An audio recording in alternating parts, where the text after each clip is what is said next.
I'm Pastor Pete McNabb, and you're at First United Methodist Church of Terrell. And we are so glad that you're part of the service tonight, that you could be here for our Thursday night Bible study. You know, we're living in anxious times, and that's why we've been studying, the subject we've been studying is called Facing Anxiety. Seems like you have telephones going off like ours is right now. You know? So there's all kinds of things that happen. But anyway, we're here in Terrell, and we're glad to have you taking the time to join with us, because it's a time of great anxiety on a national and even international level for our world right now. And it's also a time that you may be facing some levels of personal anxiety, particularly with school starting. Wherever you may be, schools are restarting. It's very different what you're facing. We have a Methodist day school here, and people are coming back together, and we have the masks, we have checking temperatures, social distancing, a lot of protocol in place for that.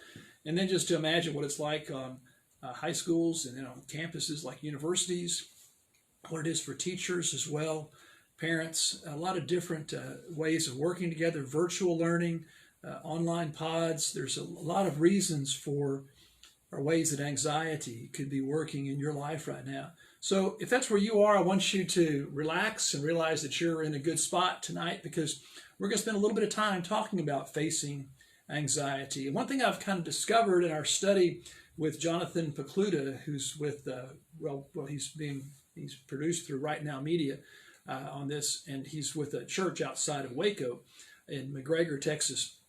One thing I've discovered is that anxiety crosses all sorts of boundaries. It's economically, anxiety knows no thing. It's not about poor people or rich people or middle income people. It's not about black people or white people or Hispanic people or Asian people.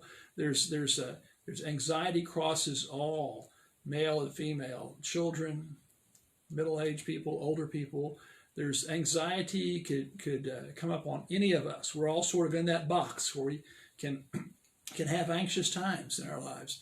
And I don't think it's even just about those who have faith or don't have a lot of faith. I think anxiety can come to the most devout Christians or devout Jewish people or Muslims or those that, no matter how strong their faith is, I think it could come to you in anxiety, because we are human beings and we're ones who experience things. So if you're feeling some sort of anxiety or just want some tools that will help you with dealing with anxiety, you've come to the right place, and I'm glad you're here. We're going to get started with Jonathan Pokluda, and I just want to ask if you remember a childhood nursery rhyme. I was trying to remember it. If you remember, maybe you could comment by sending a comment back to us on Facebook Live tonight. There's a nursery rhyme that has to do with the days of the week.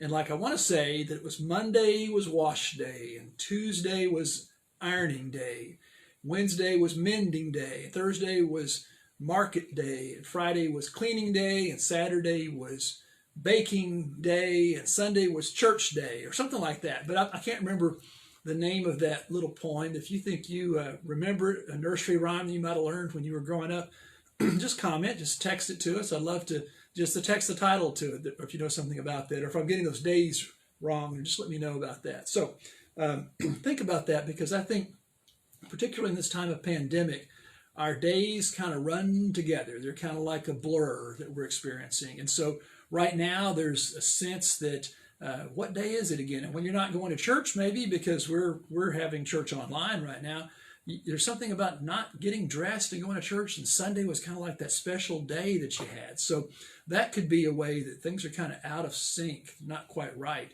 So the idea of the structure is something else. So if you know the name of that little nursery rhyme, just put it in the comment section for us. So we're going to start with Facing Anxiety with Jonathan Pokluda on Right Now Media.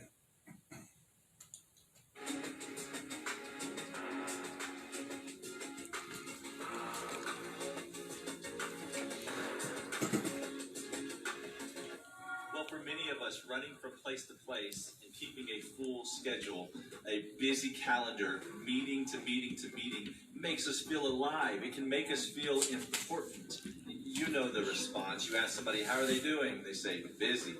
How are you doing? Busy. How do you feel right now? I bet some of you're watching this, and you're looking back on your week, and you realize it's been really, really busy. I've heard an acronym before that busy, B-U-S-Y, is being under Satan's yoke. That often when we fill our calendar so full, we don't have time to do what God has asked us to do, which is rest. So I want you to hear from this next story, someone running such a full schedule that they come to a breaking point, to the brink, needing to find something else, needing to find a solution. Watch Pete's story. So a couple of years back, I was just going through like a really difficult season in my life, specifically at work. I was essentially doing 2 jobs, and really the motivation behind that was I want to get ahead, I want to climb the ladder. I always left. I could have done this. Should I have left? I should have stayed even longer so that I could have finished this up. I would go to bed, and I couldn't fall asleep right away, even though I was tired. I was so tired. Work was just in the back of my mind and in the front of my mind. So the anxiety was just rampant. I just could not rest. I wasn't involved at home. I wasn't talking to my wife. And I know it was pride. And it later became apparent that it was to my detriment. I started experiencing symptoms, heart palpitations, and lost so much weight rapidly. And just thinking, what's going on with me medically? And that increased anxiety. And I finally said, okay, I gotta go see the doctor. Doctor confirmed the diagnosis of, hyperthyroidism, and said your immune system's essentially attacking itself. The options I was presented were really drastic, like surgery or radiation therapy and lifelong medicine. And she said that these types of symptoms and specific disease and autoimmune disease can be caused, and more than likely was caused by a huge amount of stress and anxiety. And I remember just falling on my knees that night and just saying, God, I need you. And I'm sorry. Just confessing just how strong I thought I was, just how naive my thoughts were about, I can do this. One of the things that I prayed was just, Lord, may you give me that peace that surpasses understanding. I received so much support from my wife. Saying, we're gonna fight this together. My parents and the community around me was just so vital, just so vital to speak out and say, hey guys, I'm in a really difficult part right now, and I'm honestly really scared. So encouraging to know that you're not gonna face backlash, and on the contrary, people are ready and willing to help. So I'm definitely a lot more aware of rest and what it means to rest. I make a point to be home for dinner. I'm being more aware of when the anxiety kind of creeps up a little bit. I kind of pause and want to, automatically try to give that to the Lord right then and there. It hasn't been easy since then. You still have your struggles, but I just wouldn't be the person I am right now without having gone through that difficult season. Like so many of us, Pete continued to run faster. He liked the affirmation that he received from the world, but he came to a breaking point. He realized that his body wasn't made to not recharge. This doesn't work for anything. It doesn't work for our cars. They run out of gas if we don't refuel them. It doesn't work for our cell phones. If we don't charge them or plug them in at night, if we don't connect them to a source of energy, then they will die and leave us stranded. And we are the same way. God made us to rest. He even turns out the lights for us. He forces us in an agrarian culture, which the Bible was written in, would be forced to stop once the sun goes out. But for us, we have lights and we have other methods and means, and there's a connection to our physical rest and our spiritual rest. There's a connection to this idea of Sabbath and this idea of sleep. And so what does it look like for us to stop and take time to rest? Jesus says, come to me, all of you who are weary, in Matthew chapter 11, and he says, I will give you rest, for my yoke is easy and my burden is light. He says my teaching is easy because he's going to be our strength in the midst of that teaching. And the burden that he gives us is light because Jesus, he designed the world. He knows how to live it best. And he commands us, he calls us to stop. What's really dangerous in the midst of continuing to go fast and continuing to excel and continuing to give the gas on life is that you can get addicted to not resting. This actually happened to me. Is I kept adding to my plate, kept doing more and more, taking on more speaking engagements, working longer hours. And when it came time to stop, my mind just kept going and I didn't know how to turn it off. And I would wake up at 3 in the morning and the thoughts continued to come and spiral and fast, and then I couldn't sleep. That's why it's so important for us to create these little breaks, these little stops.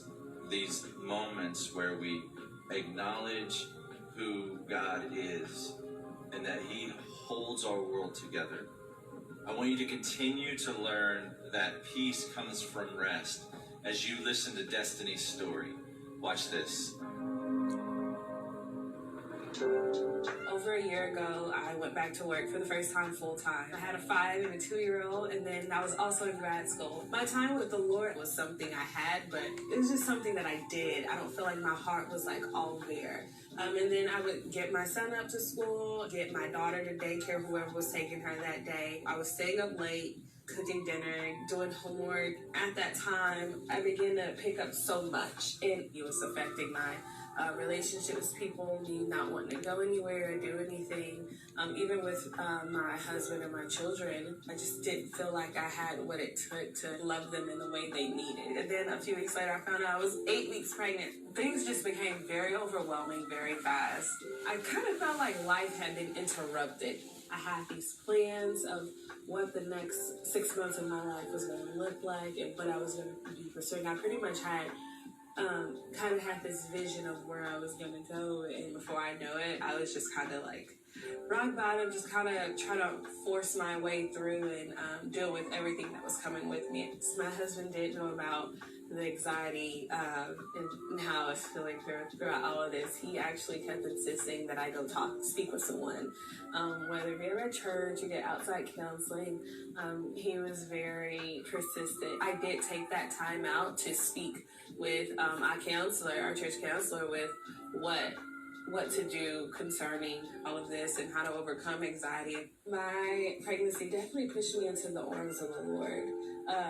Because I didn't know where to go, I didn't know what to do. I have learned to prioritize what can wait. My priority as far as time with the Lord changed significantly throughout this time.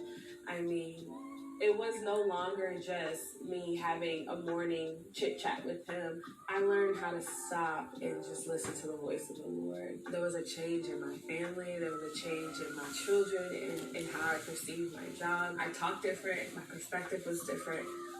And I believe it was because I began to know the Lord in these new ways. It's communing with the Lord. It's walking with Him, and it's resting in Him and abiding in Him, which has come to be something that I look forward to every single day.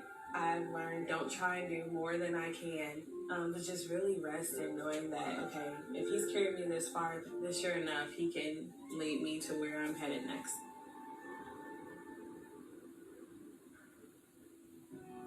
Destiny, like so many of us, got busy doing a lot of good things, but it didn't take the weightiness of being busy away.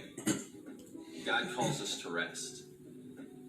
In 1 Peter 5, verse 7, Jesus says that we're to cast our anxiety on Him because He cares for us. He says that God opposes the proud but gives grace to the humble. He says that we are to humble ourselves, therefore, under the mighty hand of God, and that God will exalt us. But so many of us, through the pursuit of good things in this life, we're trying to exalt our life. I've heard it said, well, that if we try to do God's job, that He will do ours. That if we try to exalt ourselves, that God will humble us. That verse goes on to say that your enemy, the devil, prowls around like a roaring lion looking for someone to devour. You probably haven't given much thought that Satan is trying to take you out through your busyness, but this is a key part of his plan. When God calls us to rest, the enemy tries to make us busy. So often you and I are carrying more weight than we were meant to. I can remember every year setting up for a retreat, and what we would do is we'd have to put out these folding chairs, and so different people can carry different weights. Some have a chair under each arm, and some people are, football players or big weightlifters are carrying 27 chairs, and these are metal chairs, and it never fails that at some point in this venture of setting out chairs that I hear this loud crash. The chairs hit the floor, and on the concrete, the aluminum chairs make this loud crashing noise, and everyone turns over to see who dropped the chairs. And there's really only one reason that someone drops the chairs. It's because they carried more than they were supposed to. So often, you and I are wearing our busyness as a badge of honor, when we weren't meant to be as busy as we are. That we were meant to, on a regular basis, to stop and to see God as God. He says, be still and know that I am God, in Psalm 46. That we're to humble ourselves under his mighty hand. We're to resist the devil so that he would flee from us. And to do that, we need to take some time to be with him, to be by still waters, to slow down. As you break into your small groups, I want you to discuss what it's going to look like for you to be still this week. How will you prioritize rest this week, both spiritually and physically? Would you do that now?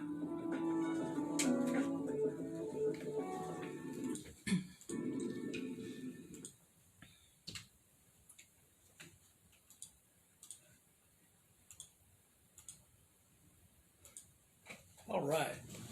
What a great message, and what also encouragement to hear how people were dealing with things, both Pete as well as Destiny, and to hear their stories there. I think about the idea of being overburdened, and that seems to be the scripture in Matthew 11 that we see. And I was just reading that. I'd like to read it to you again. It says, come unto me, all you who are weary and heavy laden. And some versions say, all you who are weary and overburdened. And that's when I look at the Spanish translation, because I have a Spanish Bible here, the word is sobrecargados. And sobrecargados means not just a little bit busy, but way over busy. Kind of like the description he had when he was talking about the people that were carrying too many chairs. You were just overburdened. And you think about that, the guy's carrying way too many chairs. You go, why are you doing that? You just carry maybe 2 under each arm, will be fine. But people that carry so much, and sometimes I wonder about myself like that, and sometimes we keep going and going, and we're taking on too much. And God's calling us to have a time of pausing, a time to, to be holy, to realize our time of being holy, and He's drawing us near for that. So I would just ask you to examine your life. This is Thursday night, and when is your Sabbath time coming? When is your holy time coming? And we talk in the Bible about the idea of having a day that's the Sabbath day. It's usually the 7th day. And so in their tradition of the Jewish people, it was quite often on Saturday, or for quite often they would start on the sundown on Friday night would be a time just to stop. And to this day, we see in our synagogues in Dallas and beyond that it's a time to stop, to pause, to consider the creation, to consider our relationship with God. And then that happens for 24 hours, basically Friday night through Saturday evening when the sun goes down. In the Christian tradition, it started with Easter Sunday. And so Easter Sunday became our Sabbath for Sundays. Do you know, I work on Sundays. I'm not sure about you. Maybe you work on Sundays, but I work at the church on Sundays. So Sundays are kind of a work day for me, a busy day. So what I've discovered is I need a Sabbath day. And as I was really getting into ministry, I chose Friday to be my Sabbath day. So as a matter of fact, it's sundown Thursday night right now. And when I wrap up this Bible study with you all, I will be heading to Irving to see my oldest son, that's who I spend some time with on Thursday nights and stay at his apartment. I'll be seeing my younger son, his wife tomorrow, and our new little grandbaby, Alice, and that'll be a joy to see her. So I'm taking time to spend some time with family, but also with God, and just to get away. It's amazing, at my son's apartment, the internet's really bad. You can't really get on. And that's a good thing, because if you try to email me tomorrow or send me a message, I probably won't respond. I mean, I may get back to you Saturday when I get back to Terrell, you know. So it's nothing against you. It's just I need that Sabbath time, and you do too. So if there's a time that you can carve out to say, this is my Sabbath, we get so busy thinking that we have to have something going on all the time. And quite often, the world will continue to go on. We don't have to hold the sun, moon, the stars in place, but we can stop and say, okay, we're going to take some time off. And what I've discovered is that time that I have off, that Sabbath rest that I have, literally starting in a few minutes and going through Friday, that time that I have sharpens me for the other 6 days. It creates a sense of wholeness for me. And my prayer is that it does that for you as well. And so Jesus makes it clear, come unto me, all you who are burdened and heavy laden, and I will give you rest. For my burden is easy, and my yoke is easy, and my burden is light. My yoke, the yoke like the oxen are held together by yokes. My yoke is easy, and my burden is light. So as we learned in the first week of this study, don't try to be somebody you're not. Live into being the person you were created by God to be. As we learned in the second week, be in right relationship with God and right relationship with neighbor. That means love the Lord your God with all your soul, with all your heart, with all your mind, with all your strength, and love your neighbor as yourself. Work on those right relationships. And this week, week 3, learn peace from rest. You need it. I need it. We were made not to be human doings, but to be human beings. You're one, and I'm one. Take the time on Sabbath to be. Finally, I want to share with you some sad news. Many of you may know our Healthy Church Initiative coach, Reverend Gene Wisdom, a retired elder in the North Texas Conference who I've known for 25 years. Gene was on hospice, and this afternoon he went home to be with the Lord.